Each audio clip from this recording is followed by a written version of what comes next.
মাওলানা মুহাম্মদ সুন্নাত নয় শুধু দাওয়াতেরি মেহমান, সুন্নাত নয় শুধু খাওয়া শেষে মধুপান, আরো সুন্নাত আছে তা কি তুমি জানো কি?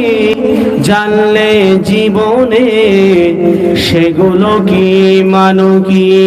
সুন্নাত নয় শুধু দাওয়াতেরি মেহমান, সুন্নাত নয় শুধু খাওয়া শেষে মধুপান, আরো সুন্নাত